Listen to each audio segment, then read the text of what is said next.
Adam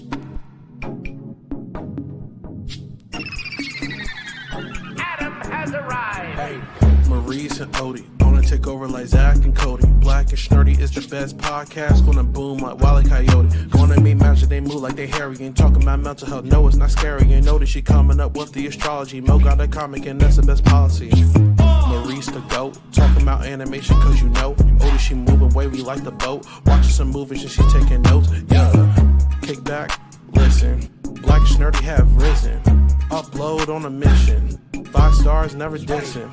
Black and Snurdy, ooh. Black and Snurdy, yeah. Black and Snurdy. Hello and welcome to another episode of the Black and Snurdy podcast, the only podcast where two sexy black nerds get together to shoot the shit. I am Mo, aka Kid Licorish. And I'm Odie. And together we are the aforementioned nerds here on episode 160 of the Black and Snurdy podcast. How are you? How are you doing today? Yeah. I'm not feeling that well. My tummy hurts. Well, my tummy hurts as well. Yes. For different reasons, but still the same. They're not the same. I mean, the same area of the body. I guess. Yeah. So I'm not necessarily comparing my aching. I'm comparing mine to yours. Okay. And I can't dispute that. Nor would I want to, because I do not want to open up that. What was that little girl's name? The Pandora's box. Yeah. That little girl. Was that oh no, she wasn't a girl. She was a woman. Because I'm thinking of the Grim Adventures of Billy and Mandy, where they parodied Pandora's box with Dora the Explorer.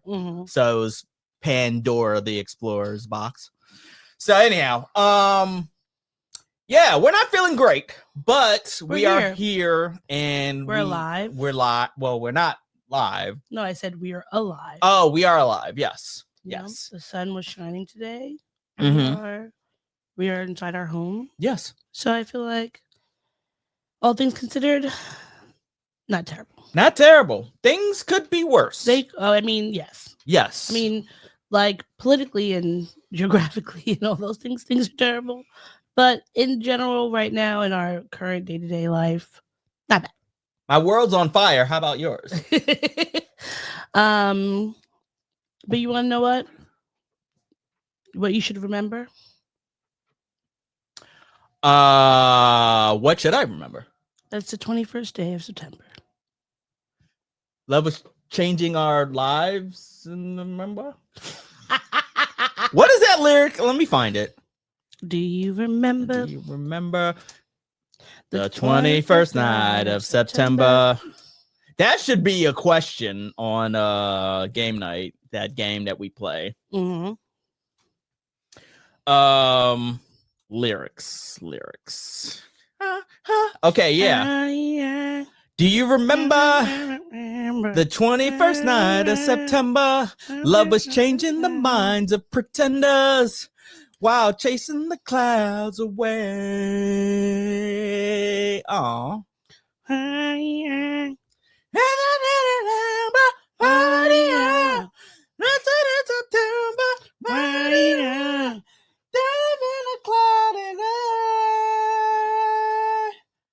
Do you remember? Might be the title of this episode. We'll see. That song kind of has the same beat as that song that you always play in the what is the Chris Pratt Marvel? The Come and Get Your Love? Yeah. Come.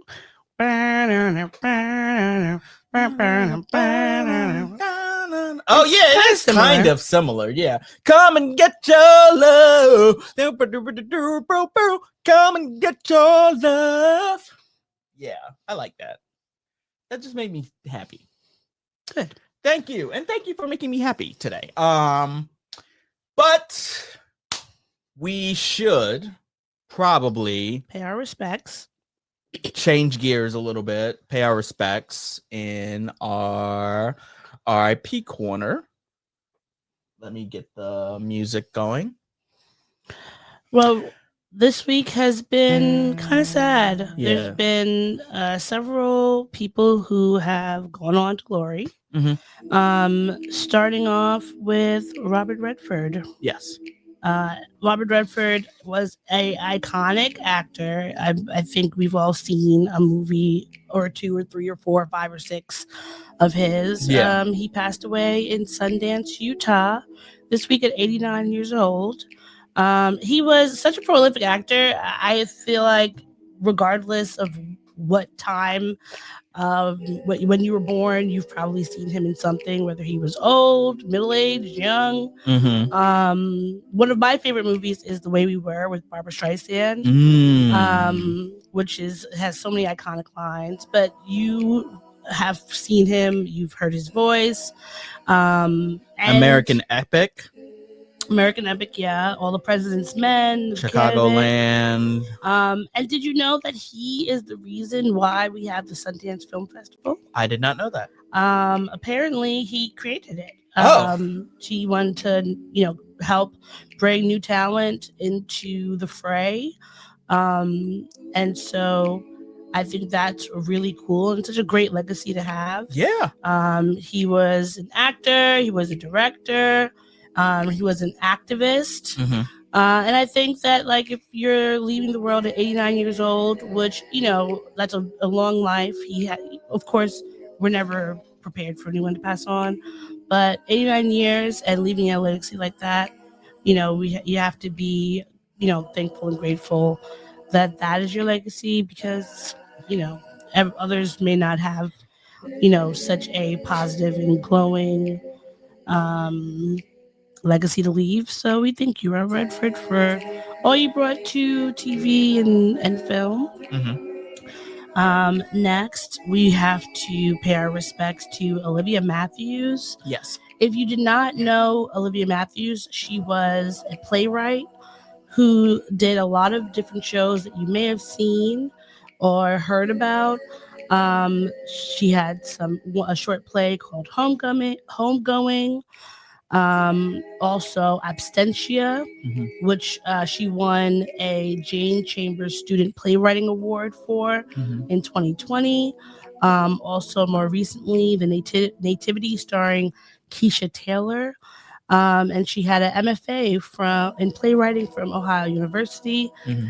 She received many fellowships and also worked in the Sesame Workshop Writers Room, which is amazing. It's a very difficult and prestigious fellowship to get.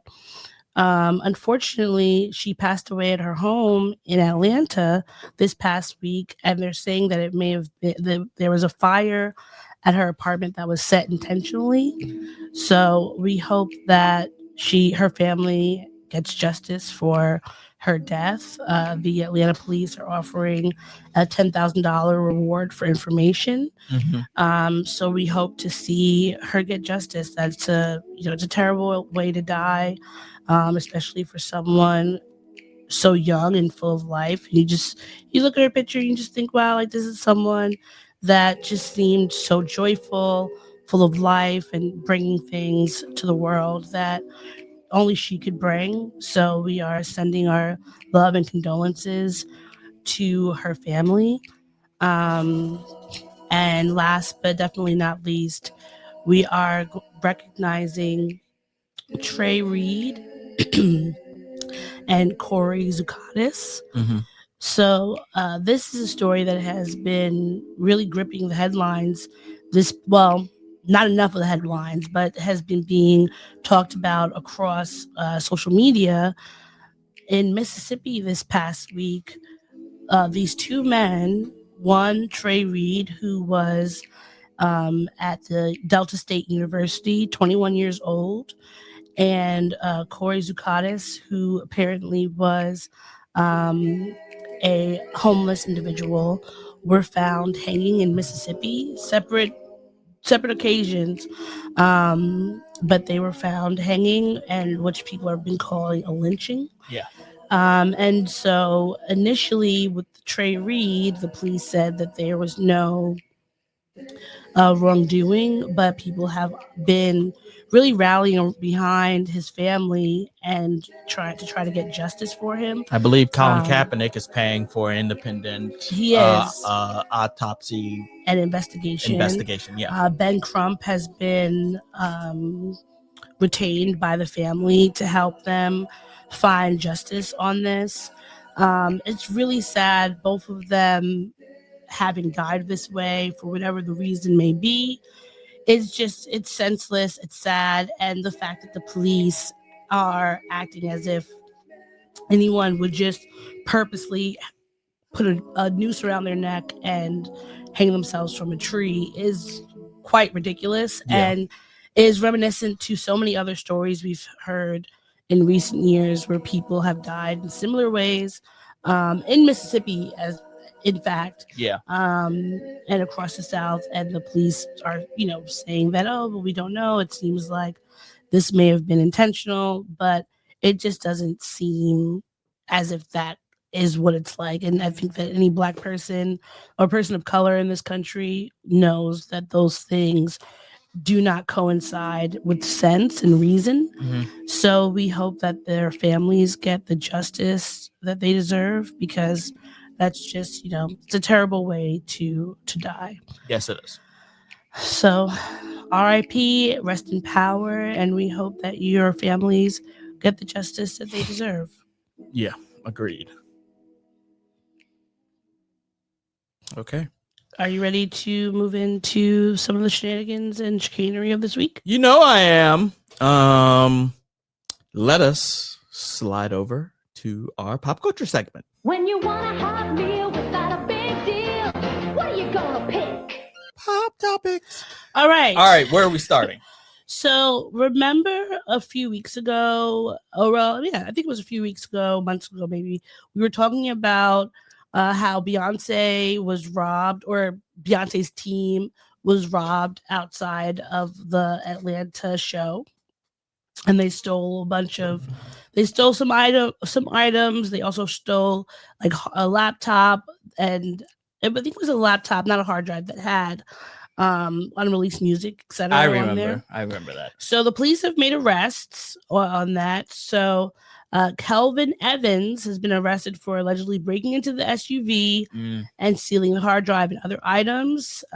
He is facing a charge of entering an automobile with intent to commit theft. So so far that is the information we have. But I find it very silly that anybody would steal from a celebrity, but especially Beyonce, and especially in a place like Atlanta where it's a huge city. There's going to be cameras everywhere. Yeah, my question is, what was the end game? You know what I mean? Like, are you going to try to sell that information for some money? It could be selling. It could also be like thinking of blackmail. No, well, maybe not, unless you found something on there crazy. But I think the place like Atlanta, with the demographic that's there and the various wealth disparities, it could have just been someone trying to hit a lick. You know, Beyonce's in the area. Whether they knew that was Beyonce's car or not, they see someone's car that looks like it has money. You're going to try and get into it. You're going to try to sell whatever you can find. Them happening. You okay? Bless you. Sorry. No, it's okay. Them happening to be Beyonce's car was kind of just like luck, I guess, or bad luck for them. But that's all the information they have so far. But we'll see what happens. I feel like if you were Beyonce, would you just let this person go? Or would you want them to face the brunt of the legal system? I think it depends. Like, it depends on so far, it doesn't seem as though the hard drive information has been leaked or has been distributed, because for all we know, the hard drive contains Act 3. True, yeah. And if there was Act 3 on there, you better believe that information would have been distributed everywhere because people are hungry for Beyonce music and content. But I do wonder, like, kind of similar to if you steal like some sort of precious diamond or some precious artwork, would you actually be able to sell it? Because a lot of times those things, even though they might be worth a lot of money, you can't find people to actually purchase them because it's too hot. It's too hot. Yeah. You're unless you're gonna go to like the Saudi government or something, like how are you gonna get it out there? Because nobody, no radio station, no website, like do you think TMZ wants to get blacklisted in the way that they would get blacklisted if they put out this music?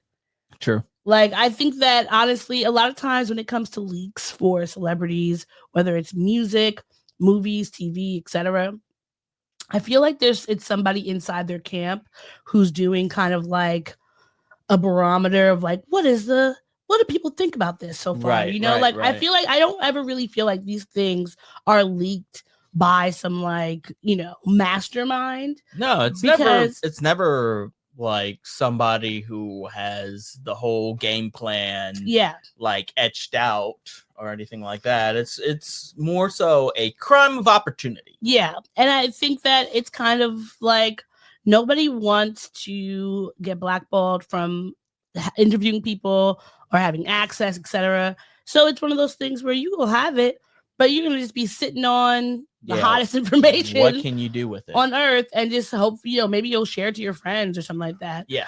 But we'll see what happens. Yeah. Next update is on Luigi Mangione. If you don't remember, if you've been living under a rock, Luigi Mangione was arrested for the murder of the United Healthcare CEO Brian Thompson. And so this has been going on for months now. It might even be close to a year. I feel like it's been going on. It feels like it's forever. It does feel like it has lasted at least a year. Because when did that happen? Wasn't that last fall? I feel like it might have been. Time is it's a construct. And so many things have happened from the time this occurred to when we're hearing like these updates about it now. So many other pressing matters have happened. But good news for Mangione is that this past week, state terrorism charges against him were dismissed in a pretrial hearing, which I think for him is definitely lucky, because if you have terrorism charges, you could end up in an extreme federal prison or Guantanamo or whatever. Guantanamo. You could. Guantanamo. So it happened. He shot him last December, or he allegedly shot him last December. So initially he had 11 state charges, including murder and terrorism, and the federal ones which carry the possibility of the death penalty. So now that these two terrorism charges are dropped, perhaps he'll have less time, but we'll see. We'll play it out. He still has 9 other counts against him, so he's still facing second-degree murder and 8 weapons-related charges for the state case. If he's convicted of the top count, that carries a sentence of 25 years to life. So he still pleaded not guilty. So everything is alleged. Yeah. The defense wants to suppress evidence from his backpack, including a gun and a notebook, saying that it was obtained without a search warrant. And the prosecutors are denying the allegations and have asked the judge to force his lawyers to say whether they will pursue an insanity defense or introduce psychiatric evidence. Sure. This has been a huge case. We have been talking about it for months. People are on the side, majority of people, at least online, it seems like, are on the side of Mangione, strictly because it's like the eat the rich sentiment. Sure. Of course, healthcare in this country is a hot button issue because most people don't have it, or it's not adequate enough. And also, insurance is a scam. Yes, it is. Insurance. You can have every single type of insurance, whether it's health insurance, dental insurance, vision, car, house, etc. And there always seems to be a way that you're still paying out the ass for every service, or it's not covering one thing, but it's covering another. Like most recently when I was sick, I wanted to get a new inhaler, and the doctor was like, for whatever reason, the inhaler wasn't being covered by insurance. I didn't realize that. I've had asthma since birth. Mm-hmm. And even though, thank God, it is not like terrible, I generally don't need to use an inhaler. The last time I needed to use a nebulizer, I can't even remember. But I like to keep one on me just in case. You never know, right? Yeah. Especially if I get sick, that's when it's more likely that I might have an asthma attack or be wheezing, etc. And the fact that all of a sudden, after the orange menace comes into office for the second time, now all of a sudden my inhaler is not covered. Like, that's crazy work, because the inhaler usually is between free, maybe $20 max I've spent. But if it's not covered by insurance, that could be $100 or plus. A cool $100 at minimum. Lines, yeah. You know, like, medicine is not cheap or inexpensive, and they wouldn't even let me get a COVID test. Really?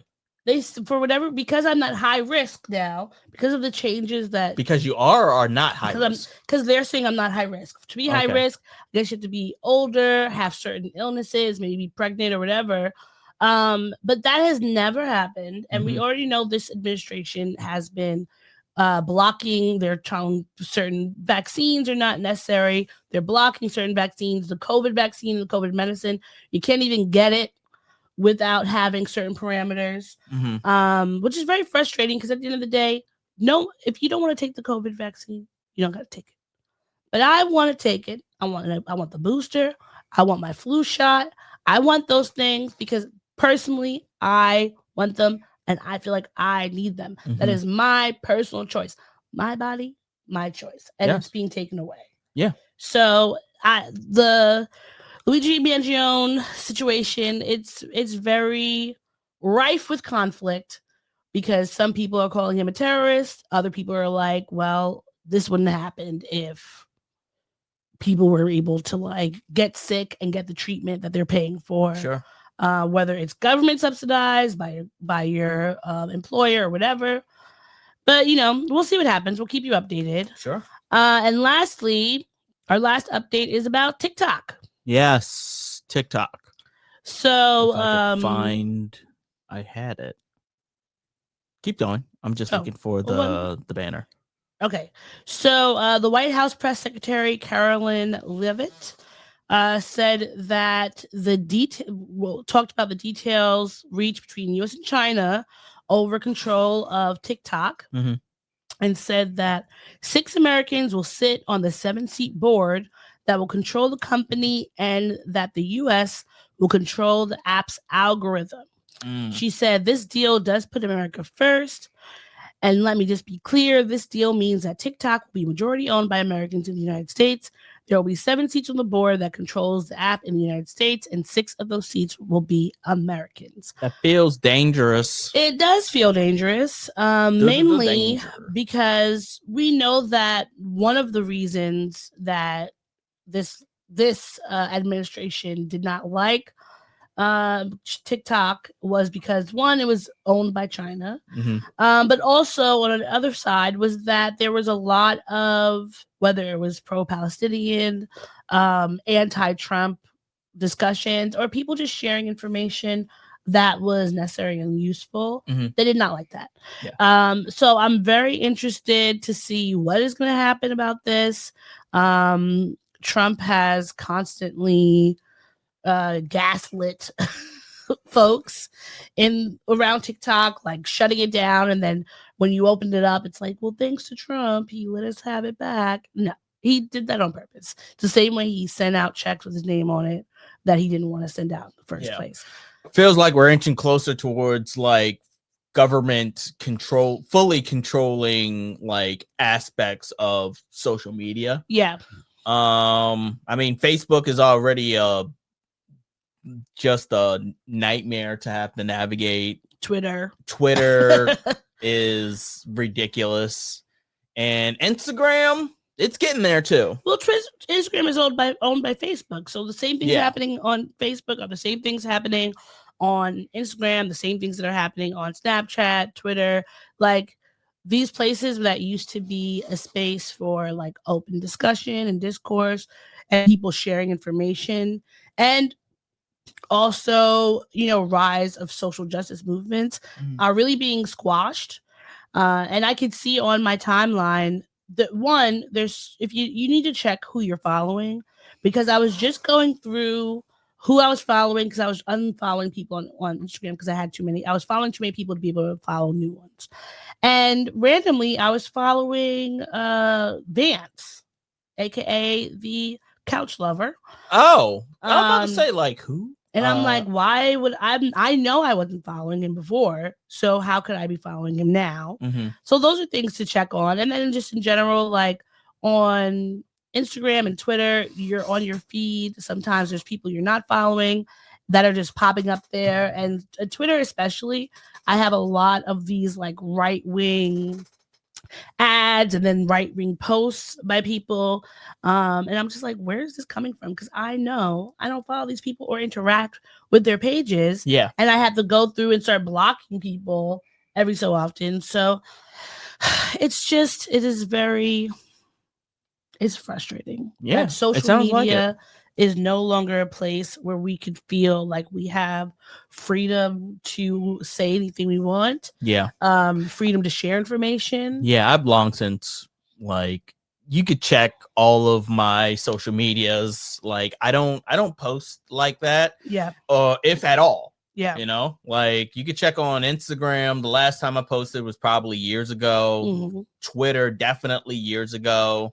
Maybe I'll retweet some wrestling shit here or there, but by and large, like, I have not posted a single solitary thing on anything. Facebook, mainly just promoting the podcast, but that's about it. Like, it stopped being fun the first time that old boy was running for presidency and then became the president. Yeah.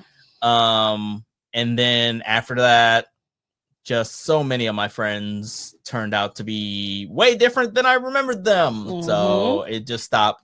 I didn't want to engage with them. Yeah, it just stopped being fun. And once it stopped being fun, I was just like, I'm not dealing with this. I'm not going to lose sleep over having some flame wars about whether or not people who are activists in Baltimore are considered thugs and stuff because they destroyed a Rite Aid during a fucking protest or some shit like that. One is one the protests, the Rite Aid burning in Baltimore after Freddie Gray was one that always sticks out to me because one of my best friends from middle school, I won't say her name, but we had been friends for so long, and she always seemed to be like on the right side of like things going on. She moved away to upstate when we were, I think, in 8th grade. She moved away, but we always kept in contact, talked, etc. And I remember her like commenting on a post that I had about what happened and was like, well, what about the building? And I was like, who cares? What happens to a Rite Aid? There weren't people in the Rite Aid. Yeah. It was a building. Like all those things, all the medication, all those other things can be purchased again. They can go to another Rite Aid. It's not the only Rite Aid in Baltimore. And it just really hurt my heart to think that someone who had been friends with since childhood would like get upset, and then she unfriended me after that over something so silly when someone is dead.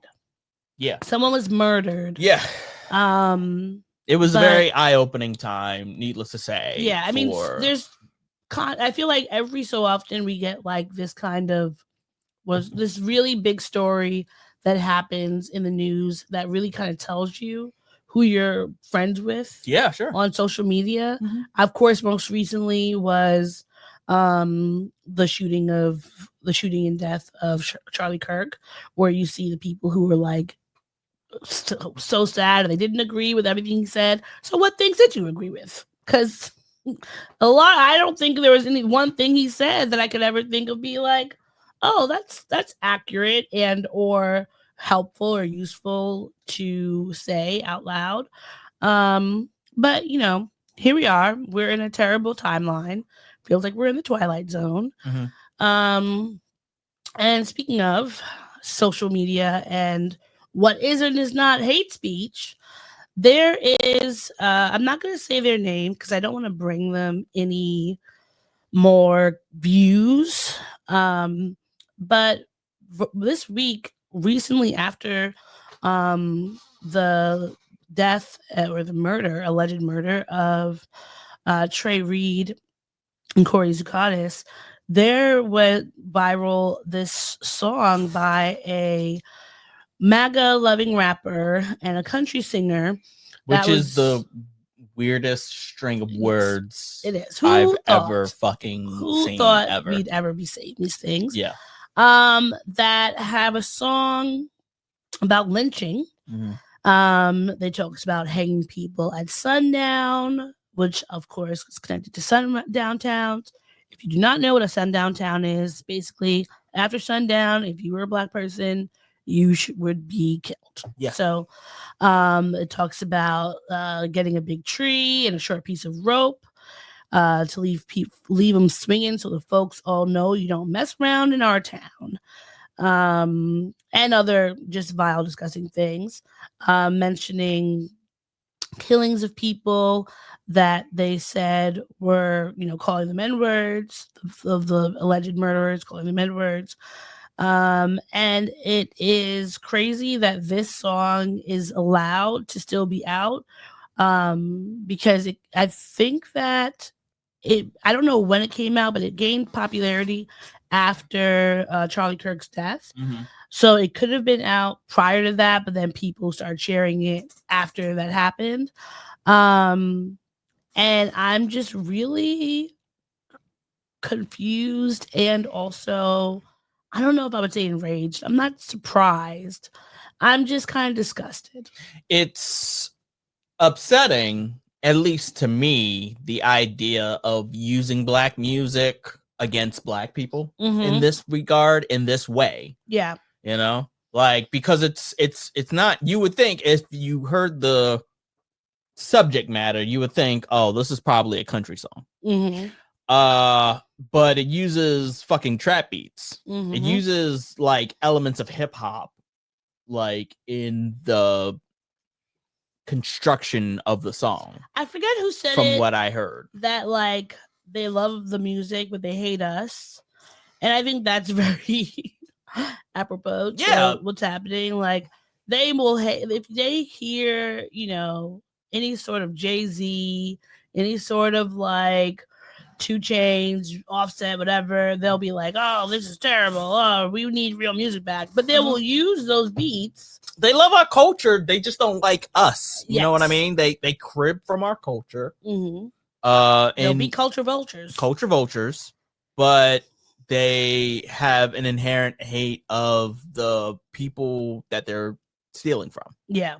And it's interesting to see how in the media, this song has not been blasted by being hate speech. The deaths of Troy Reed and Cory Zukatis have not been blasted over all the headlines and talking about it for weeks and weeks, or the Democrats voting to give a national holiday for these men being murdered. Yet people are losing their jobs, they're getting death threats, all this other malarkey over just speaking up about someone who promoted hate in this country.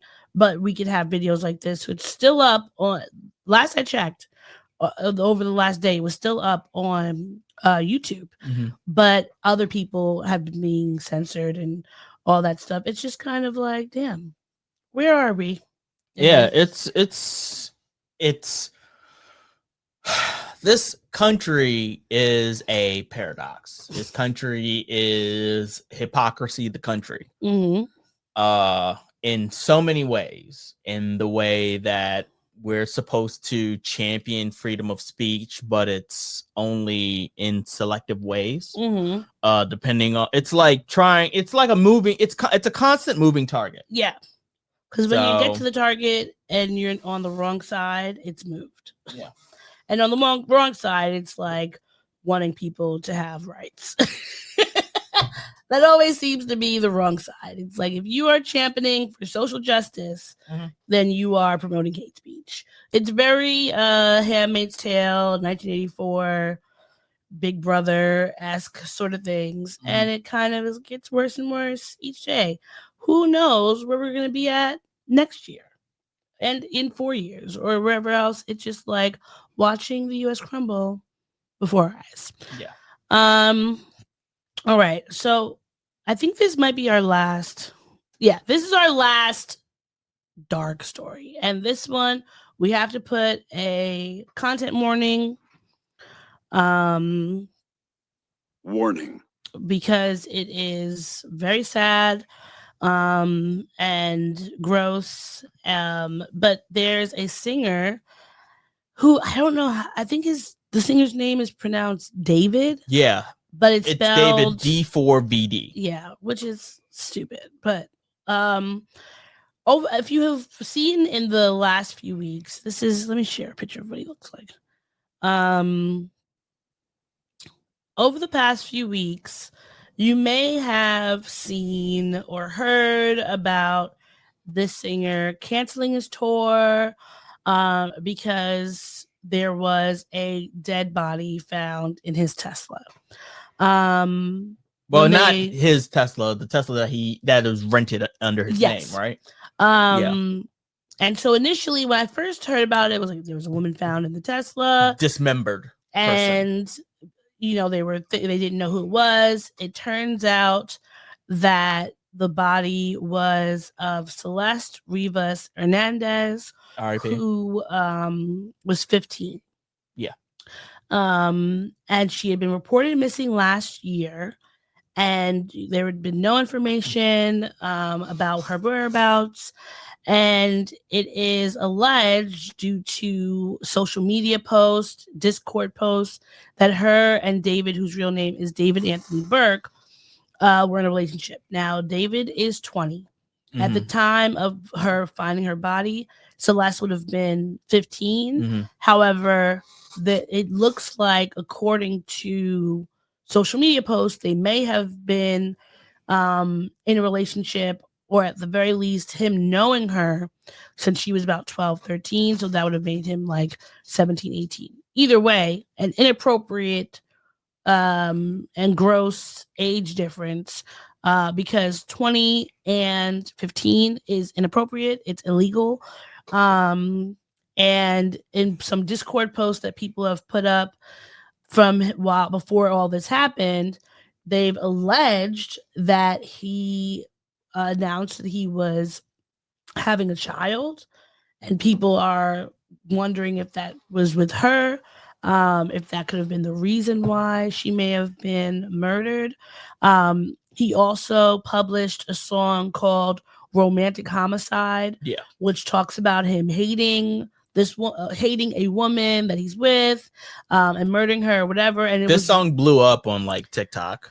Well, it was released on her birthday. Yeah. And then after all this happened, the song has gotten even more streams.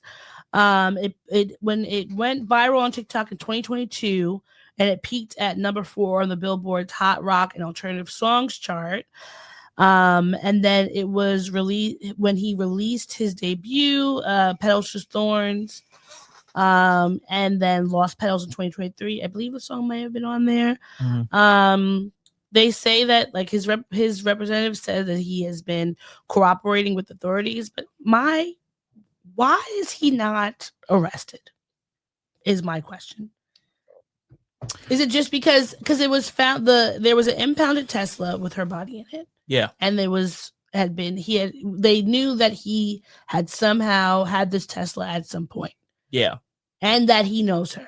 What else do you need to arrest? Is it that there's no fingerprints? I think that, based on the story that I've been hearing, like forensics are underway as far as like trying to ascertain like the origin of death and all the everything, all the stuff that goes into trying to piece together what this person was dismembered. Yeah, like, so piecing together the story behind what happened to this little girl. Yeah, and it does take time, but this is a dark story. Yeah, there's too much. They apparently had the same shush tattoo on their fingers. There's photos of the girl in the hoodie of like when the person was alive. There's videos of them together. There's videos there's all sorts of, I would say, evidence. Yeah. I saw a video today of apparently one of her teachers was talking to his class and talking about the girl and saying like she met him on social media. And so there's so many things that are, her mom said, or her parent said, that all she knew was that she was dating somebody named David. Yeah. It's completely dark. It's a lot, and it's a wild story. It's one of those things where, with like our justice system, it's like innocent until proven guilty, which is important because there's so many times in history where we can point to people being jailed and murdered, etc., because someone said they did something and it wasn't actually them. But sometimes it really feels like, not that habeas corpus should be suspended at all, but I do feel like if it looks like a duck and it quacks like a duck, it's not a dog. It's not a dog. It's things are afoul. But the burden of proof that you put on the prosecutors, it feels like it's so much, right? Like anything can really get you off if you have a good enough lawyer. And that's the part that is so crazy. And even though it's helpful for those who obviously maybe did not commit something, for those who are able to kind of shirk the system, it's just that we have all these people who are able to run free. But David, I never had heard of this person before all this happened, but apparently he had performed at Coachella last year. Yeah. He had some songs with Kali Uchis, who she's distancing herself. Pulled the songs down. He was while this was underway, he was touring. I think he just canceled the rest of the tour and all that, but people were still going and people are still streaming the music because we are in dark times. Yeah. Where it's very messed up all the way around. Yeah. And I feel for the family of this young lady. Yeah. We hope they get justice. I hope they get justice too. It's very sad and scary, and it's like one of those things. Like this child, I should say. I didn't mean to say young lady. I mean this child, because she was a child. Yeah. That they get justice for this, because it's just like it's a crazy story. All right, are you ready to move on to something lighter? Something lighter. Yes. So let's talk about some fun track and field things that have been going on. So right now, we're in track and field season. Yeah. We're getting ready for the Olympics. Yeah. So we have the Olympics coming up and all those things, and people are, there's a lot of different folks that we know and love who are out running, etc. But recently, a picture went viral of Japanese hurdler Rashid Muratake. Are you gonna get the banner? Yeah. JoJo's Bizarre Adventures, which, for anybody who may or may not know, is actually my favorite anime of all time. So he went viral because he was celebrating his new national record by striking that pose. JoJo. Oh my goodness. I think I actually have. Do you think you have it? I have to check. He set the Japanese record in the 110 meter hurdles with a time of 13.04 seconds. And when he finished as he crossed the finish line, he threw his arms up and was mimicking Enrico Pucci from the JoJo's Bizarre Adventure Stone Ocean, which I remember watching. So I actually felt very good about that. Did you find it? No, unfortunately, I do not have the JoJo pose drop. Unfortunately, I'd have to do some digging, and unfortunately, I don't know if I can find it unless I found it now. And keep talking. I'm gonna get there. I'm gonna get there. Well, he's been definitely an up and comer in the Japanese track and field scene. And so he not only looked really cool while winning, but he secured the national record and put himself in place of top hurdlers in Asia. So good luck and congratulations to you. Hopefully we'll see him at the Olympics. Apparently also last year he posed as Jonathan Joestar. Yes. Which is also cool. JoJo, pose. JoJo, pose. Also, this is not the first. He's not the first person to strike an anime pose. He is not.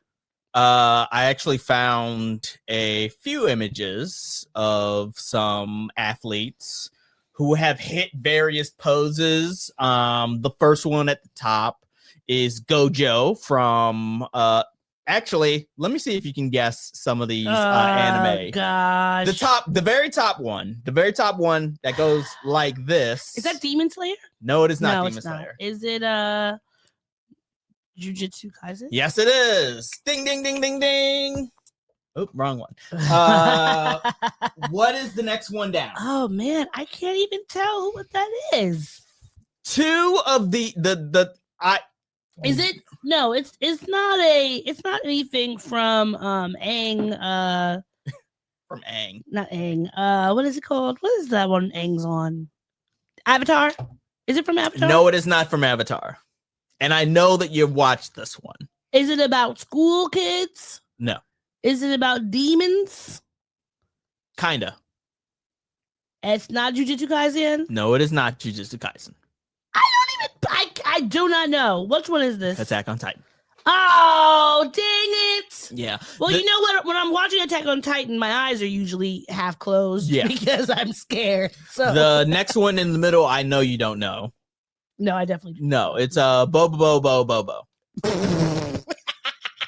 There's an anime called Bobo. I 100% do not know that one. I mean, if you've watched it, probably I've never watched it in front of you, but I think I could find it on Crunchyroll, and I might. The name is funny enough, depending on how late it is tonight. I could remember it, but I definitely don't know it. The fourth and final one, because the bottom one is the JoJo's Bizarre Adventure pose. I don't think I've ever actually watched this in front of you. What is that one called? Yeah, it looks like he has a heart. Yes, that is Netero from Hunter x Hunter. Oh, okay. So you've watched Hunter x Hunter before, but I watched it in front of you? Yeah, but I haven't. I couldn't. You haven't watched it a lot, but in front of me, or I haven't seen you been here while you're watching it. Mm-hmm. But I do know you've watched that a few times. Well, that's cool. Truth be told, once we are caught up on One Piece, which will be another 10 that years. is the one that I was gonna say, let's start from the beginning. How many seasons is it? How many seasons or how many episodes? How many episodes? Well, it has an end. Okay. Well, how many episodes is it? That's a good question. Is it like half? Is it half as much as One Piece or similar? It's significantly less than One Piece. Significantly less than One Piece. Is it scary? Because I don't really. I know you've watched it. It's not like horror. I would say it's not horror filled. Okay. All right. Yeah.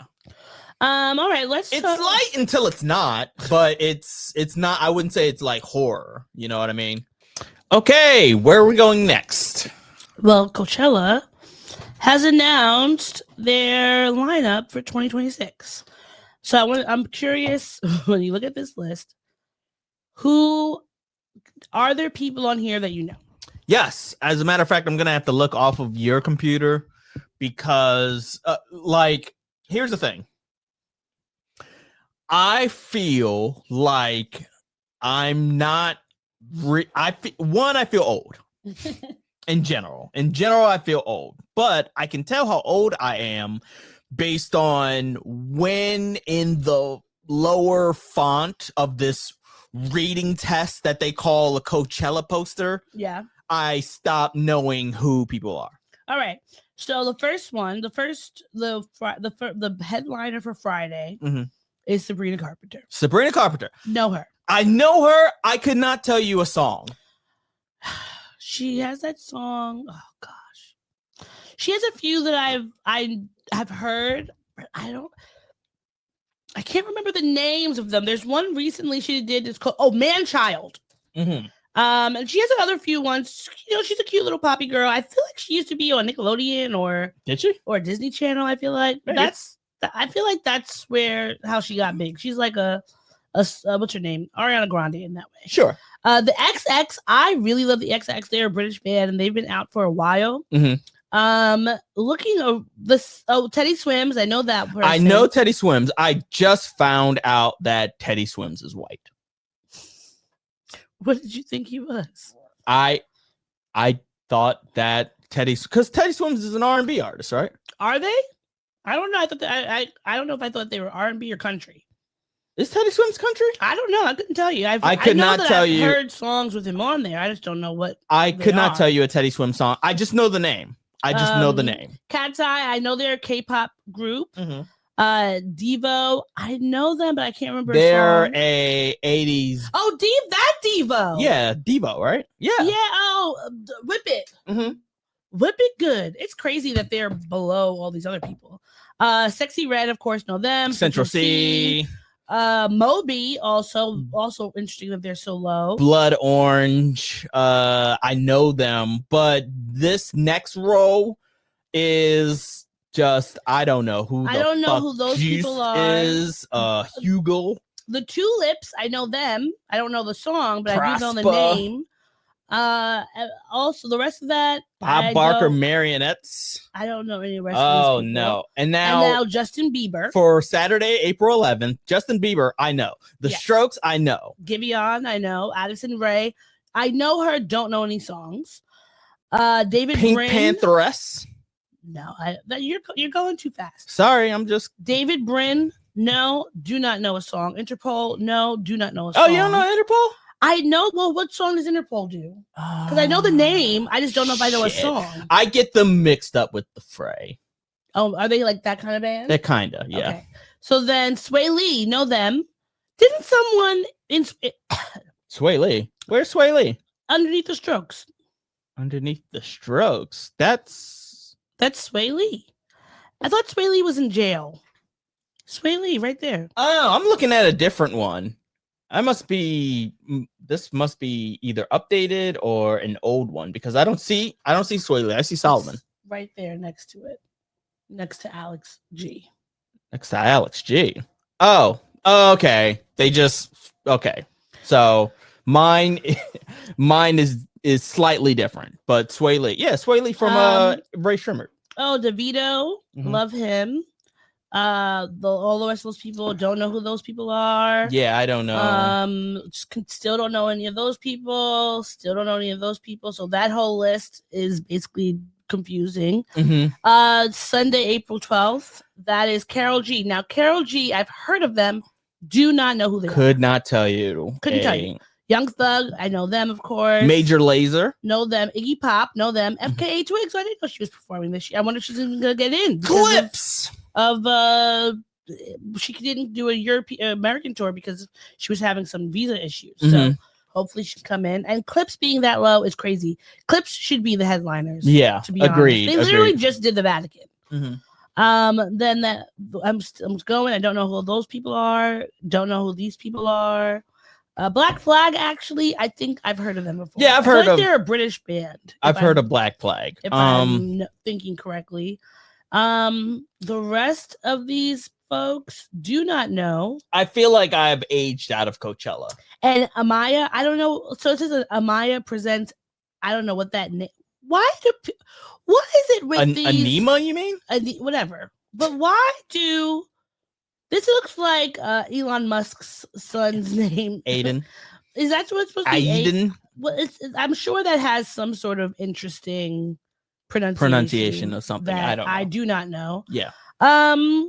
So cool. I would never pay to go to because like it's gotten to the point where I would pay to see if I knew half of a night. You know what I mean? Yeah. But now it's gotten to the point where I'm at the age where I may know the headliner and I might know 2 or 3 of the second row individuals. So, but I don't know the rest of the acts. I am really happy that I went for Baychella, Beachella, because I don't think I will ever have a better experience at Coachella than when Beyonce was the headliner.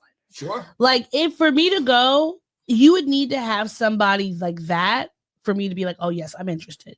If it was having well, obviously Beyonce's not gonna do it again, but like if Rihanna did it, maybe Tyler the Creator. Well, Tyler the Creator was did do it. He one did year, the year that I went. Yeah, and yeah. that's what made me really enjoy his music, because before that, I had known Tyler Creator for like the weird music he was making when we were in college. Yes. And I always knew of him because I was like, I remember finding out that like his dad was Nigerian. And I was like, oh, that's cool.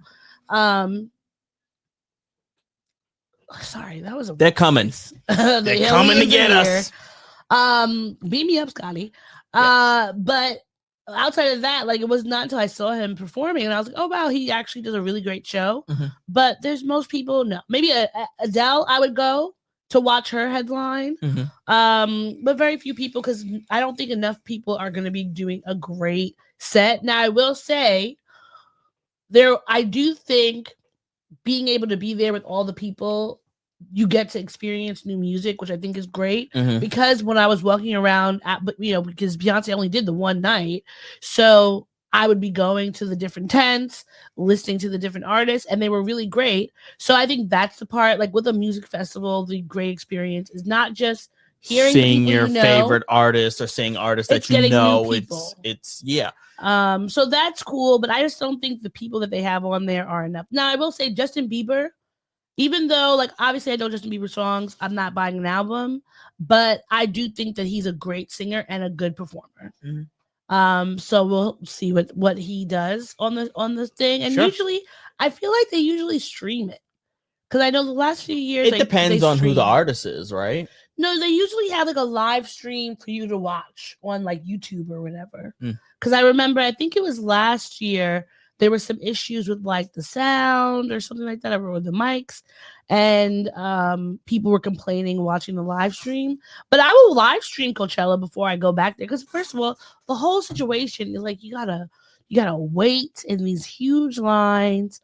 It's so fucking dusty. I'm too old to. It's like, unless you're doing a VIP like that. situation, and that's crazy priced. Like all the VIP situations there were too expensive, and nothing that I would personally want to do. But shout out to y'all for being at Coachella, and hopefully everybody has a great time. Wear a bandana over your face, or you're gonna get Coachella lung, because all the dust swirling around you. It's very terrible. All right. So moving on to some more entertainment news. Aziz Ansari has a new movie coming out on October 17th called Good Fortune. With Keanu Reeves and Seth Rogen. Yes. Keke Palmer's also in the movie, and Sandra Oh. So I'm looking forward to see that. This is Aziz Ansari's movie. He's a director. I think this is a part of his kind of get back into film and TV after he had that situation a few years ago.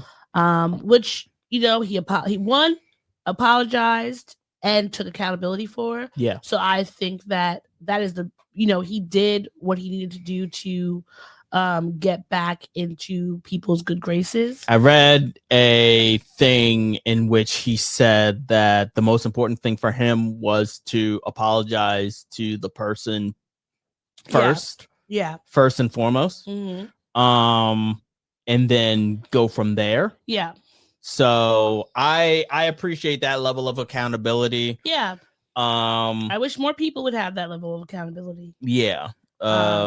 That's really usually the reason why I'm not like, especially because his situation was not as like dastardly. It was more one of those things where you are doing something that makes someone uncomfortable and they feel afraid to say it, which is something that I think women deal with a lot of time in intimate relationships. Sure. And it came out and he apologized and did all that. And I think that's the most important part. So him coming back into the fray, I don't have like an issue with that. I'm not blacklisting him. Yeah. But the movie is about a well-meaning but rather inept angel named Gabriel who meddles in the lives of a struggling gig worker, Aziz Ansari, and a wealthy venture capitalist, Seth Rogen.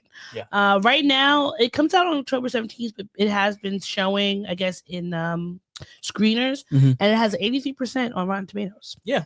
Maybe we could go, see if Alamo has it. Yeah, I wouldn't mind that. I wouldn't mind it either. I love Keanu Reeves. I love Seth Rogen. I love Sandra Oh and Keke Palmer. Yes. So I think that would be a fun movie to watch. We need to have some more fun in our lives. Agreed. With all the shenanigans that go on all the time. Another cool movie that is coming out is Queens of the Dead. I just watched this trailer this past week. It is by George A. Romero's daughter, Tina Romero. And it is a drag queen, very queer movie about this drag queen. It was a drag show, and there are zombies who are trying to infiltrate, and the way that everybody is trying to stay alive. So in it are Katie O'Brien, who I'm not really sure. I haven't seen her so much. She's in Love Lies, Bleeding, and Twisters, which I have not seen the Twister sequel. Jaquel Spivey from Mean Girls.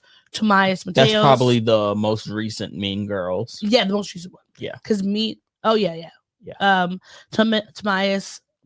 Thomas. What did I say? Tobias.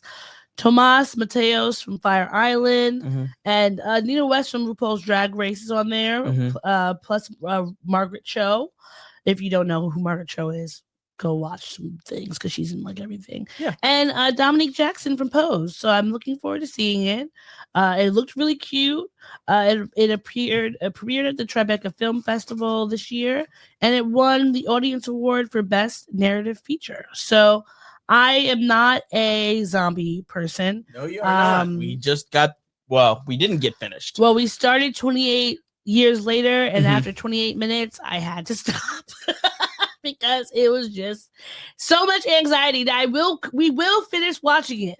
But I feel like it's going to be in increments. It's going to have to be in increments. It's just so bad. It's so much. And it's just never ending, scary, gory, terrible things. And mind you, you wanted to watch it. I know. We saw that on Netflix and we said at the same time, 28 years later. This is the thing. I'm like a sadomasochist because these are the movies where it's like I do want to watch them, especially because I've watched 28 Days Later. I've watched 28 Weeks Later. I watched both of those in a movie theater. Yeah. And I spent half the time with my eyes closed or in somebody's shoulder. Yeah. But I need to finish out the series. So I need to know what happens. It's part of the reason why it took as long as it did to watch The Last of Us. Oh, God. Yeah. And even that's just, I'm so grateful we're not going to get another season for however long because it's so stressful. It's too much for my soul. And this movie is almost 2 hours long. It's a lot. But I do think I want to watch this because it's going to be bright lights, queer folks, drag, makeup, ballroom. I want to see that. And I think it'll be more campy than it is scary. Will it be? All right, here's the thing. Because I'm wondering what the camp horror ratio is actually going to be like. Because this is the child of the creator of the zombie genre. Yeah. But I think that, like, just looking at the trailer, the difference for me is, like, lighting, right?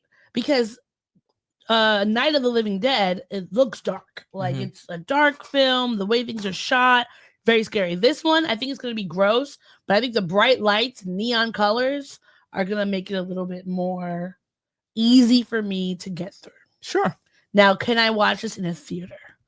That is going to be the test. And I wouldn't even take you to see it in a theater. I would wait for it to be streaming. Because I don't want my hand to be crushed because you're like, oh my God. I think if we went with like a group, like if we went on Halloween or something and saw it, I would feel better. Because it's a lot of people. People are going to be laughing and joking in the theater. Like, I feel like if we were watching 28 Weeks Later with a group of people, or 28 Years Later with a group of people, I would be able to get through it better because it's more like there's more folks, you know, and everybody talking about in it. I would be able to get through it a little bit better. Sure. So good luck to you, Tina. I hope that this movie gets very rave reviews and folks go out and buy it. Yeah. Or go out and buy tickets. Yeah. In some other movie news, well, I guess it's not a movie. Is it a movie or is it a Broadway show? Well, yeah, what is this? I meant to ask. So there is a Broadway show. Yes. It's called Maybe Happy Endings. And there has been some controversy. So it is directed by creative Michael Arden, who won a Tony Award this year for Best Direction of a Musical, which follows a journey of discovery and love between two helper robots, Oliver and Claire, after they are deemed obsolete in a futuristic version of Seoul, South Korea. And the show is performed by a predominantly Asian cast. Now, the star of the musical originally was Darren Criss. Darren Criss, who is white, if you've seen him in Glee. Now, this is the new person that they have added, this white man here. He is being added to the cast as the new star. And Constance Wu has recently talked about how upset she was because apparently I think that this man Andrew Barth Feldman, that they worked together previously, and he had called her about and talked about the show, about what it means to have like Asian people in roles for Asian people, and then he went and joined the cast. She shared some texts between them about Asian erasure, etc., and that she had talked to him and she told him that she was disappointed and feeling pretty discouraged about what he did. And I think that she is exactly right. I don't know why anyone would want to take away a role from a marginalized group. We have constantly talked so much about the fact that there are roles that are written for people with certain backgrounds, but they're being given to other people, specifically white people.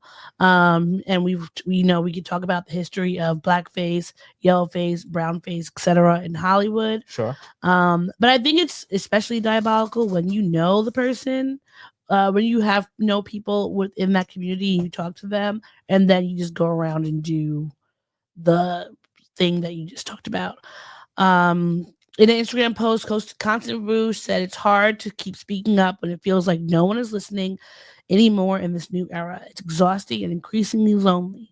Once again, Asian Americans are left unheard, unacknowledged, and invisible. Sadly, we're used to this. A dozen or so folks at Maybe Happy Ending have remained silent, perhaps in the hopes that this would all fade away. And you know what? It has. So we'll see what happens with it. I mean, I had not really heard about this musical. Yeah, me neither. Nor had I heard about the original drama with Darren Criss being the lead. But it's not something that I would want to support if it feels like there are Asian people who are being left out. And even though, excuse me, even though there is a predominantly Asian cast, that means nothing if the leads are not Asian. Mm-hmm. Because all those people who are on the cast, they're not saying anything because they would like to have a job. And they know that we don't have enough roles in the first place. So you can't even speak up about things when they're happening because it's like you're going to be blacklisted or whatever the case may be. So I think it's something where people just have to stand on your integrity and don't take away roles from people when you know there's already a shortage. You know, it's not like even when there are roles for Asian people, to take one away is really shitty. So, do you want to talk about Dame Dash? Sure. And his most recent crash out? Yeah. On the Breakfast Club? Let's do it. So we talked about last week about how Dame Dash was talking about how he is bankrupt. Yes. He said he has like I think what did he say, $100 to his name, something like that. But he was on the Breakfast Club and he got into an argument with Charlemagne. Yeah. He was telling Charlemagne, well, one clip I saw, because I don't watch Breakfast Club. I usually just end up seeing clips and things going around. Charlemagne got in his ass. He did. So he told Charlemagne that he feels like he's not a good representation. Well, let's just go to the clip. Hold on. Yeah. My favorite part of this before you said the clip was Charlemagne said that Dame Dash should start a new record label called Debt Jam. He did, and I thought that was hilarious. Because maybe you should, and then you would make some money. But here's a part of Dame Dash's what is the word? Interview, yes, thank you. That he had, and a proper representation of the masculine black man. You know what I'm saying? I don't think you guys are. I'm listening. Okay. Like, your OG is Wendy Williams. My OG is sitting right here. You see him? Mm-hmm. And I'm gonna tell you why he's my OG. Because he killed anybody or any of those things. He just taught me how to be a better man. Wendy, not my OG. Can you That's stop? funny, though. Can you stop? Wendy Williams is your OG. Wasn't she your boss? Yeah, at one point. So she was your OG. She put you on, and you should give her grace. And you should also give her props out of respect. Oh, but because we have different trauma, like we're different. I'm not the kind of guy like I'd rather get my ass whipped than run. But you're proud that you ran. Yeah. I'd rather get my ass whipped. And it ain't no disrespect, but I kind of think you're gay. You just act a little gay. You got a problem with gay people? Not at all. I've got a problem with people that pretend they're not gay. So let me tell you why. But what if let me tell you why. Let me tell you why. Let me tell you why.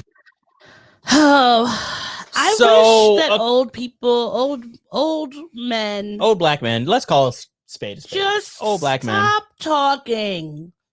If they could just stop talking, that would be great. Because they always end up saying things that are dumb and causing just themselves to look stupid and just embarrassing. And he does look dumb. Embarrassing yourself. He does look dumb. He does look dumb. Now, okay. So I was thinking about this the other day. Mm-hmm. I know it's a generational thing. Mm-hmm. And even with the older generation, like he tried to play it off and be like, I have no problem with gay people or stuff like that. My problem is with people who pretend that they're not gay or something like that. Like what does it matter? But the thing is, he contradicted himself because he said you're not a good representation of Black masculinity. Mm-hmm. And then because he thinks he's gay, but then says he doesn't have a problem with being gay. So which is it? Because one, there are plenty of Black gay men who are I would say the pillar of masculinity and Black masculinity. In whatever way that means, they take care of their families, they take care of their communities, they protect Black women, they protect children. They're trying to do things that are going to create opportunities for Black people and Black men, regardless of their sexuality. So what is it about a man being gay that it would not be a good representation of masculinity, regardless of any way that they present, whether they walk around in tutus or a suit? What would that have to do with their masculinity? You have a problem with Black men not portraying themselves in a certain way, and that is a you problem. Yes, it is. That's not a masculinity problem. Your version of masculinity is the issue, and it's probably what has gotten to you into the space that you're in right now, where you have to file for bankruptcy and you got no teeth. Because maybe if you were drinking water and eating correctly, you would still have teeth right now. Because is drinking water and washing your ass poor masculinity? I don't know. Damon Dash, let us know. What type of is masculinity being poor and broke and begging people and crying out on TV and having beef with people at your big age? I'm confused. Are your OGs broke? Like, he not only was he beefy with Charlemagne, and the fact that you would even have Charlemagne being like, Charlemagne is so annoying. I hate any time that he does something that like it makes me be like, you know what, Charlemagne, you're right, because he's always so frustrating. But now it's like he has this beef with Charlemagne for whatever reason. He also has a feud with Cameron. Yeah.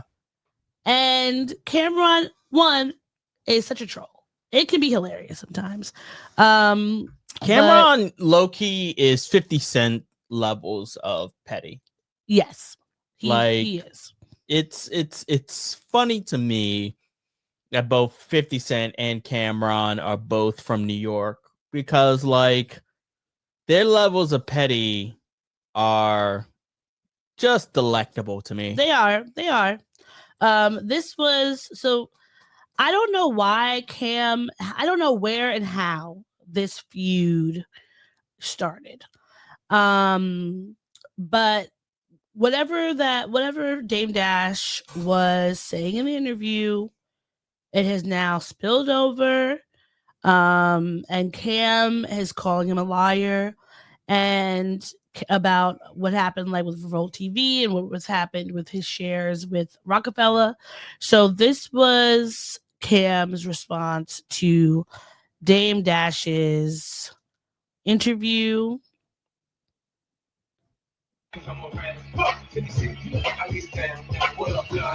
Okay, it's hilarious that he has. Is that 50 Cent? Yeah, that's in the 50 background? Cent. Yes. Yeah. Okay, I thought so. Nah, bro. I ain't know you be lying like this, bro. I ain't know you be lying like this, yo. It's sad. They told me, but you know when a nigga your man, you don't pay attention to a lot of shit. I didn't know, bro, that you were a flagrant lying like this, man. Now look, don't hopefully come on tomorrow 5 p.m. on Revolt's YouTube. But that was shit that he talked about last week. So part 2 will be out this Friday on Revolt YouTube about what he talked about this week. But I'll say this one thing. This is what I was saying. The nigga called Revolt last week and said he wants to put his content on Revolt channel. Revolt programming is booked up until 2026. They don't have any room for programming. So maybe in 2026 or whatever. So I have 2 more shows I could do this year. And so when I found that out, I called my man Fendi, because I know what Fendi and Dane speak. I said, yo, tell Dane, I'll put the shows on my slot on Revolt, because I have 2 more shows I can put on Revolt, if I can executive produce the shows. I said, he did it for me. When I needed help, he put my albums out on Rockefeller, and I let him executive produce them. I'm trying to do the same thing for you. I got 2 slots left. If you want 2 shows on Revolt this year, and you wasn't getting paid because you said you do it for free, I got a couple dollars for you. I'm just the executive producer of the show. He tell Fendi. First he tell Fendi, yeah, he like, I bet. Now, matter of fact, fuck that, I'm the Godfather. He can't executive produce my shows, Dang, their own guy kids don't want you. How you the godfather of anything? Your word don't count no more. You don't got teeth. You have dentures. Your word don't mean nothing. You fell off in Mount Rushmore, Harlem a long time ago. We'll dress small tomorrow and Friday. But don't say I ain't trying to help out. You didn't want me to executive produce your TV shows. Could have walked right in for you. See you tomorrow. Talk with Flea, nigga. First of all, okay. Funny. Why funny, are Cam's funny, teeth funny, so funny, big? funny. Did he make his teeth that big on purpose? Or Cam? Look at these chiclet teeth. But still funny. Yeah. It's very shady. It's also hilarious that he has this the 50 Cent in the background. Dame Dash, after these videos went out, he went online and was like, oh, you know, the only reason that I was beefing with him was because he didn't want to talk to me and da da da. Can you stop being petty at your big age? It's crazy. Just take the money. Just take the money. You say you're broke. You can't be broke and begging. Pride cometh before the fall, right? And then like shirking people who are trying to help you. Yeah. So I just, and the fact that he's getting so much play over him being broke is hilarious. Yeah. Like somebody just sent him some cash apps so we don't have to hear from him again. Mm-hmm. And someone else who's beefing with in hip hop,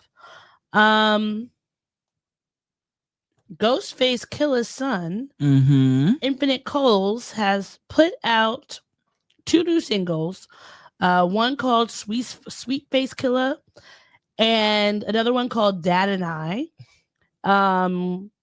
that seemed to be talking about the relationship. Now, on Twitter, because I went and followed after I listened to the Sweet Face Killer song, I went and followed him, and he has been vehement on his social media that these songs are not disses. He is just speaking out about his father. So in the Sweet Face Killer song, he says, how you in a Mack truck but forget you a father? I be seeing N-words hating, but I don't even bother. And just in general, talking about his relationship with his father, and how I guess he hasn't been there for him.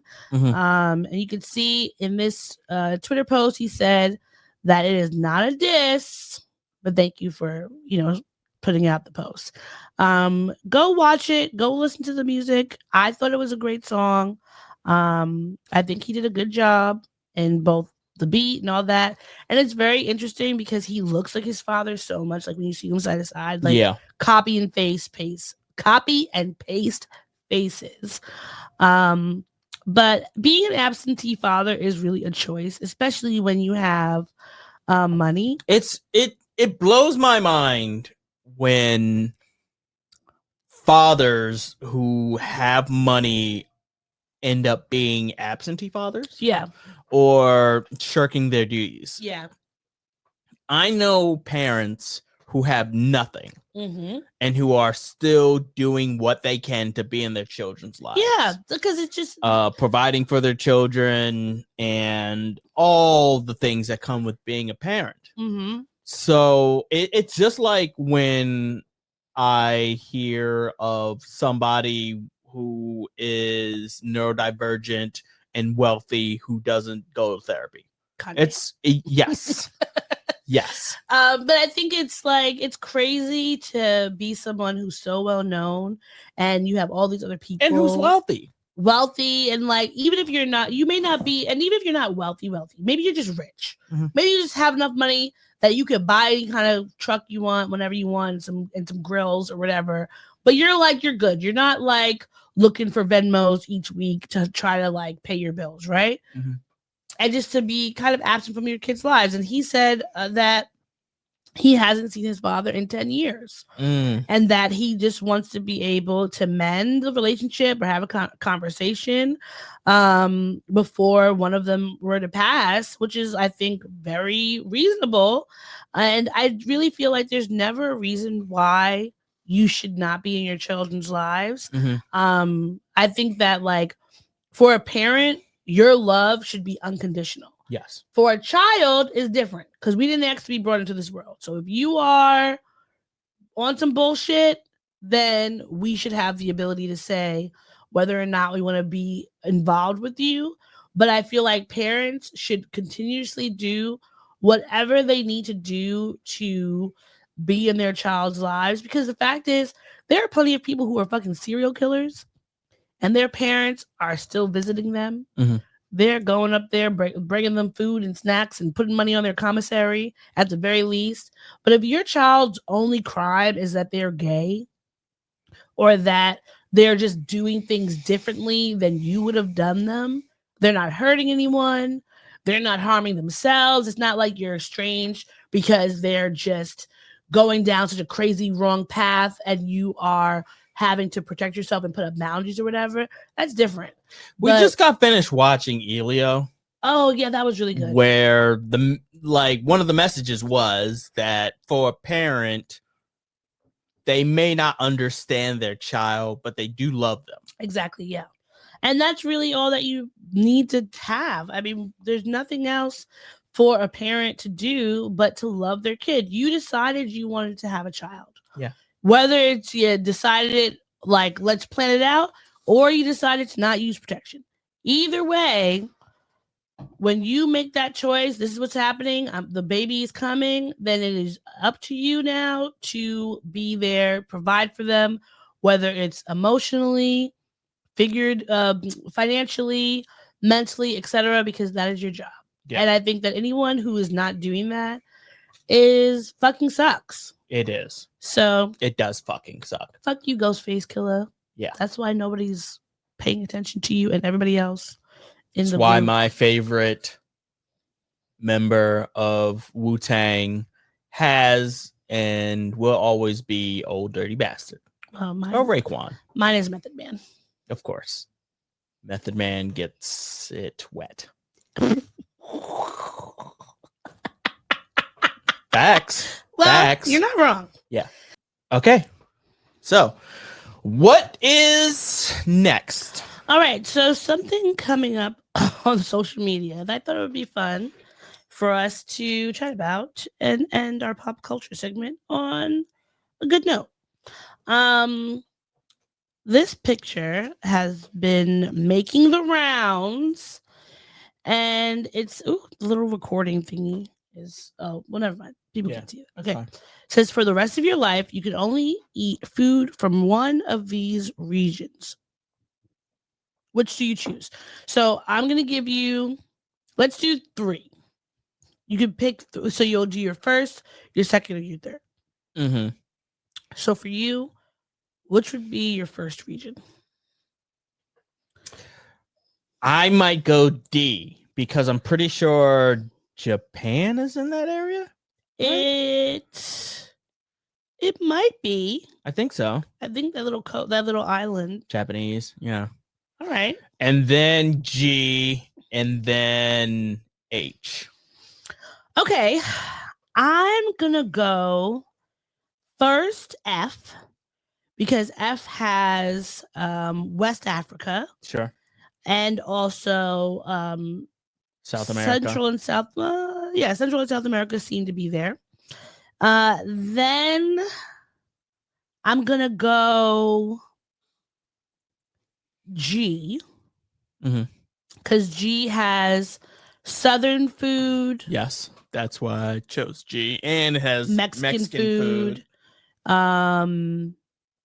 So that's delicious. Yes.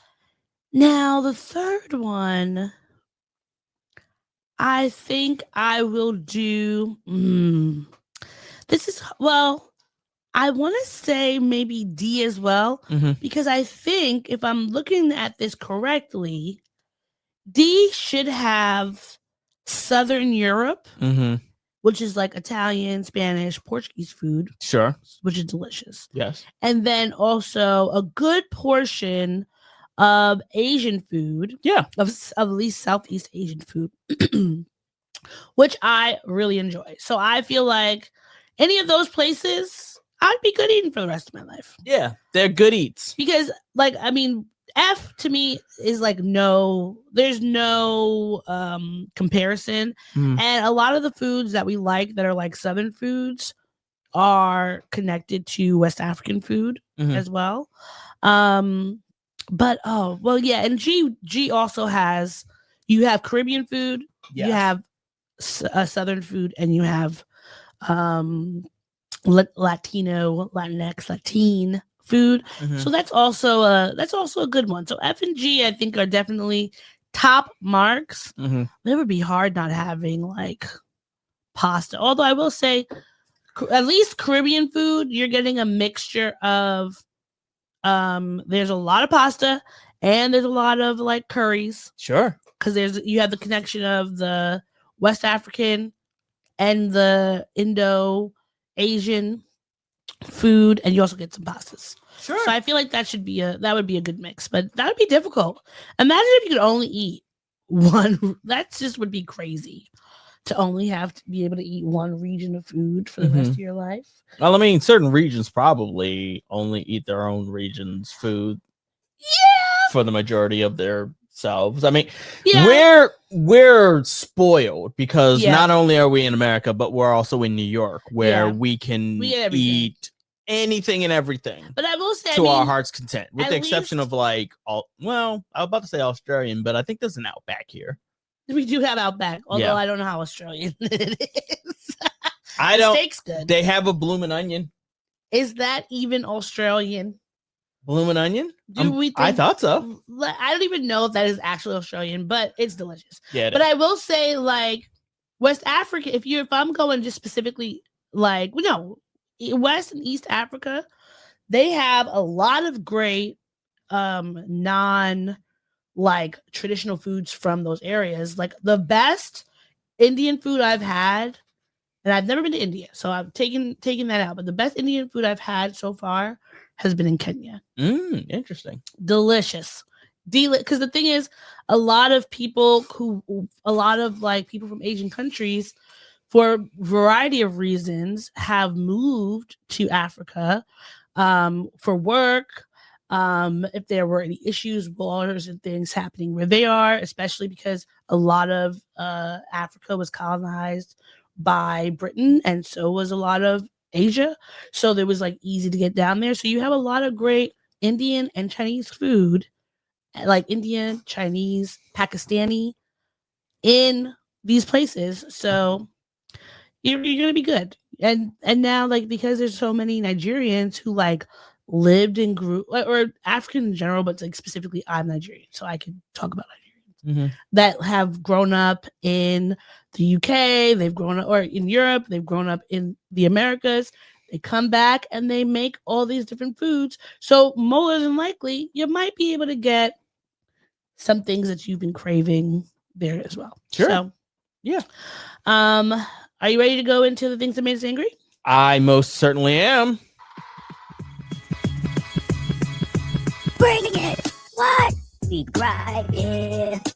We're not griping anywhere else. We gripe it. This safe space for us to share. We gripe it. We ain't griping anywhere else. We gripe it. So, for those of y'all who weren't paying attention or didn't see it or missed it this past week, Jimmy Kimmel and his show has been suspended indefinitely because of some remarks that he said on his show in regards to Charlie Kirk, or the individuals who attacked Charlie Kirk. Yeah. Identifying them as MAGA or what have you. Yeah, he said during his, I guess this was his last show, during his opening monologue for one of his last shows, he said, "We hit some new lows over the weekend with the MAGA gang desperately trying to characterize this kid who murdered Charlie Kirk as anything other than one of them and doing everything they can to score political points from it."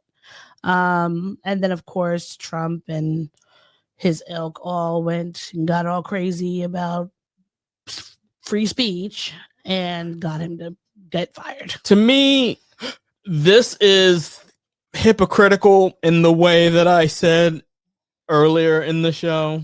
Like this weird movement that is very okay. So remember a few years ago that people on the right, specifically, MAGA people and conservatives were complaining about woke culture, specifically saying that, like, you can't say anything or else you're gonna get fired. Yeah. You can't say anything because people will cancel you or anything like that. And now they're using the same rhetoric to do the same thing.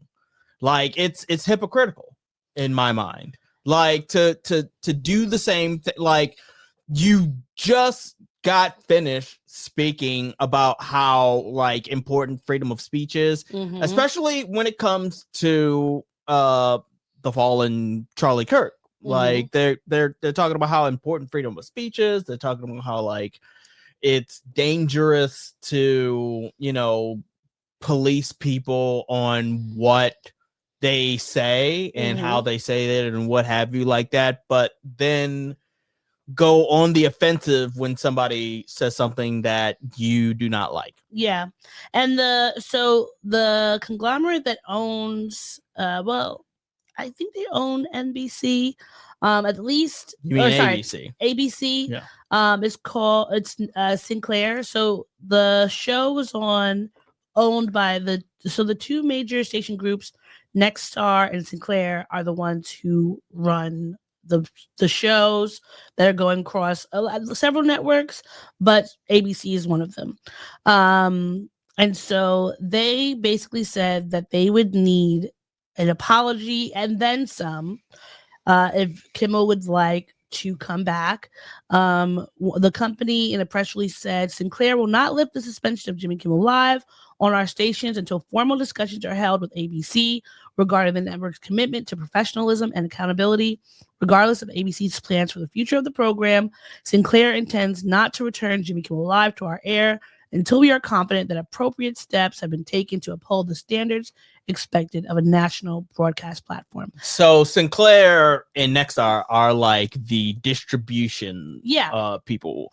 ABC owns Jimmy Kimmel. Yes. The ABC Broadcasting Company and Disney own Jimmy Kimmel. And it's very interesting because I don't know if you remember a few years ago when Trump first came into office, there was these posts going around of literally several of like the Fox News networks and these other right-wing kind of networks who would literally had the same exact like script of what they were saying, and it was across the network. You could literally play them on top of one another and not skip a beat. And I think that it's so crazy to me how we learned in middle school, at the very least middle school, about why monopolies should be illegal, why they were eventually illegal. But so many things have happened, I think starting from like the Reagan era, to dismantle the protections to keep companies from being able to monopolize things.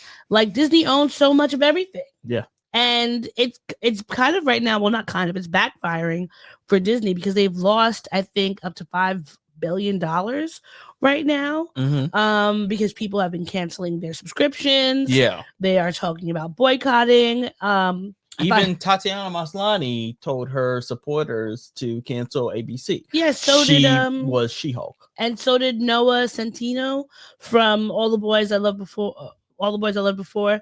A lot of people have been calling for that. It's very interesting though that people are calling for them to be boycotted now when there have been many other reasons, but a white man getting fired was enough for them to finally say, hey, let's stop this.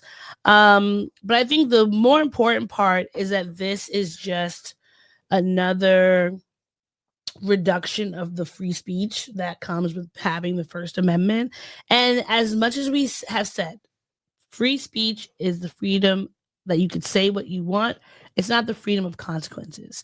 And there's nothing wrong with that. However, I think that it gets to be to a certain point where if you can't, he wasn't calling out or praising the death of Charlie Kirk. No, he wasn't. He was calling out the fact that they were trying to put the blame on all these various groups and not who it actually was.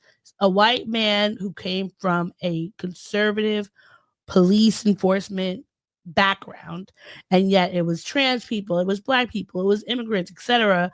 And that's the part where they are trying to condemn him for just calling it like he saw it, which is that shit's crazy.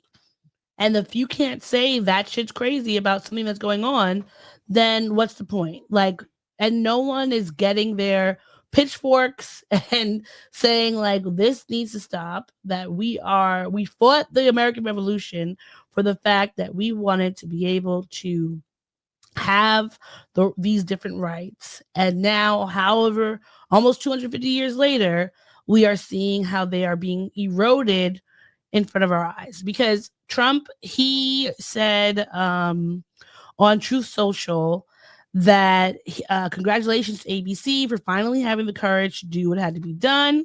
And he also wants them to cancel The Tonight Show with Jimmy Fallon and the Late Night Show with Seth Meyers, because they're two total losers who are airing fake news NBC. So it's just kind of crazy that this is what we're dealing with, and that people have been talking about what happens when you ostracize and fire people for speaking out against things, or just talking about them and saying things you don't like, when they are, whether from a marginalized group or from a liberal left-leaning side, because Black women have been being fired for these sort of things for years now. And when people said, hey, this is bad, we gotta stop, but nobody cared, because first it was Black women, and then everyone else has been coming up, getting fired, DEI is no longer a thing. All these places are capitulating to this terrible, ignorant rhetoric. And where are we going to be? Like I said, where are we going to be in a year? Where are we going to be in 4 years if these are things that are allowed to happen? And I think on election night, the worst part for me, it wasn't just oh, Trump's about to be president. It's that all the things that are going to happen during his presidency are going to keep pushing us further down a bad road, that it's going to be so much harder to get us back to just the neutral that we were. Because we weren't even we were at a great place before. No, but at least we were at a neutral space where you at least could see that there was going to be some kind of movement forward. And now it's we're going to be back at the barest of minimums. Yeah. So we've reached a Rubicon of sorts. Yeah. And my thing that I'm hating is Ben & Jerry's being under duress because they were purchased by Unilever. And at the time when they were purchased, they had been told they were going to be allowed to still be themselves. And Ben & Jerry's have always been very outspoken. Yeah, they're very outspoken. They've been very outspoken recently with everything having to do with Palestine. But now they seem to be even being hushed up even more. And they have been talking about the issues that they were experiencing. And now, who was it? Wasn't it Jerry? Yes. Jerry has left. Jerry Greenfeld. He wrote he published a letter online that says, with a broken heart that I've decided I can no longer in good conscience, and after 47 years, remain an employee of Ben & Jerry's. I am resigning from the company Ben and I started back in 1978. This is one of the hardest and most painful decisions I've ever made. It was always about more than just ice cream. It was a way to spread love and invite others into the fight for equality, justice, for equity, justice, and a better world. There have been free Ben & Jerry's from Magnum, protests that are happening online. And I just hope that somehow, some way, he's able to come back and that they are able to be freed from the situation. Yeah. Because it really sucks, to start something like this, and it's such a widely popular and beloved brand. And they have been, from as long as I've been alive, more than ice cream. They've the way that they title their the ice cream has been like very pro civil rights and social justice movements. I remember they made a Colin Kaepernick ice cream after the kneeling debacle, which was apparently not free speech according to the right wingers. And now it's just kind of shitty. So you can't even enjoy your fucking ice cream anymore without having to worry about it being backed by some crazy far right MAGA company.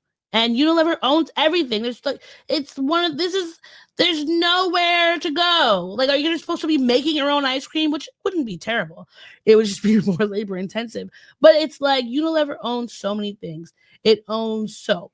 It owns dishwashing liquid. It owns chips. It owns soda. Like, there's so many of these places where if you you don't even have to throw. You could just boop a little stone, and it's hitting 10,000 companies that you generally enjoy that you can't anymore because they are backed by fascists. So Ben and Jerry, keep your head up and keep fighting the good fight, because you are showing people that you are allowed to stand on your principles and not just about money. So that's it for me. All right. And let us end this podcast with the things that are making us happy. I'm the baby merchant. Tots are us. I give you all the service and no damn fuss. Give the baby merchant just a week or two. I love your baby for you. What's making you happy this week? Well, Juvenile wants Shabuzi to do a remix of Back That Ass Up. So on an episode of We Playing Spades, Juvenile said, I want Shabuzi to remix Back That Ass Up, do a country version of it. And he said, like, I want to hear it. And I love that because, I mean, Back That Ass Up is already pretty country, but I guess it's like country versus just being like rap country. Sure. But I would love that. And Shabuzi said yes. Like, this would be amazing. I love it. Because they were talking about, he did the song Tipsy, he used Tipsy for one of his most popular songs. Yes. And, that blew up. Everyone's loved it. He's gotten a lot of awards and accolades for it. So I would love for him to bring Back That Ass Up to the younger generation who, agreed, although they should know it because it is a generational song that you hear anywhere all the time. It's a clarion call. It is. On the dance floor. You can't hear that song without, as soon as you hear dropping everything that you're doing. Doom, doom, doom, doom, doom. And they give you that little 20 seconds to get to where you need to be. A wall or an ass or both. Anywhere. You get in front of the wall, you get behind an ass, and you prepare yourself. Yeah. For the ride of your life. Yeah. Why not? Back that ass up. Okay. So long as somebody's father doesn't just walk in and then you push them off and say, I don't know what's going on. That was hilarious. That was hilarious. I feel like someone caught a picture of that exact moment and I need them to send it to me. That is now one of two incidents in which we were dancing that got either interrupted or called out by an adult. Oh, well, he didn't interrupt. He didn't care. You cared. He didn't care. He was like, whatever, have fun, enjoy yourself. You just see I'm not doing that. Smiley face. I'm not doing that. But yeah. He knows his daughter. What's making you happy this week? 1, doing this podcast with you. Yes, same. 2, shout out to my friends Josie and Sam. Sam, I will hang out with you very soon. And Josie, I will hang out with you very soon as well. I'm happy that they are happy. Great. Essentially. Like, that's my thing. 3, there is a little girl who is turning 1. years old, 365 days have elapsed around the world, and now they are 1 year old. So shout out to them. Oh my God. Shut up. Shout out to them. They look very cute and very adorable based on the photos that I have seen. A cute little in their dress. Their face is very expressive. Just like her auntie. Now, do you think that your face is very expressive? Yeah. Okay. You don't think my face is very expressive? I think you are very expressive. I don't know about your face.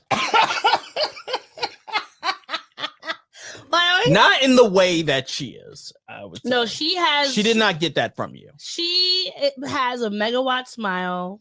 Yes. She's always just putting it out there, whatever she's feeling, whatever she's thinking, you are seeing it. And so, happy birthday, Adeze. You are the gem of our lives. And we love you. I can no longer play the Stevie Wonder happy birthday. This thing will get flagged, even if it is the pitched up. Yeah. Little 5-second one. Nope. Yes. Happy we birthday. are blocked in several territories because of Odie's birthday episode. Happy birthday, Adeze. We love you. And shout out to my sister and my brother-in-law for having her. Yes. So that we could. Y'all did a great job. You did a great job. Y'all are nailing parenthood. She's super sweet. Also, shout out to Amoon, who also turned 1 this week and started walking. Which one is Amoon? Nydia's baby. Oh, okay. Gotcha. So the 2 very adorable, sweet, loving babies who are extremely close to my heart. Sure. It's their birthday this week, so we have to shout them out and say thank you for being who you are, and we look forward to watching you grow into the amazing human beings that we know you're going to be. All right. Is it all? I believe that is everything. If that's everything, then that's everything. If that's everything, then that's everything. Let's get out of here. We shall be back again next week. Same time, same place.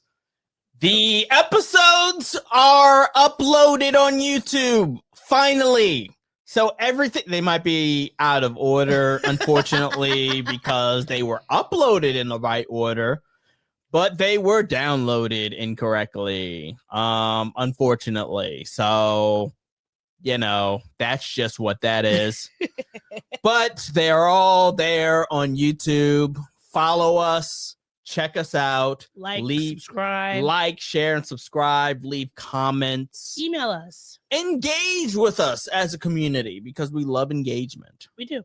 Yes. And until next time, as I always say, take it easy, keep it sleazy, and we will be back next time.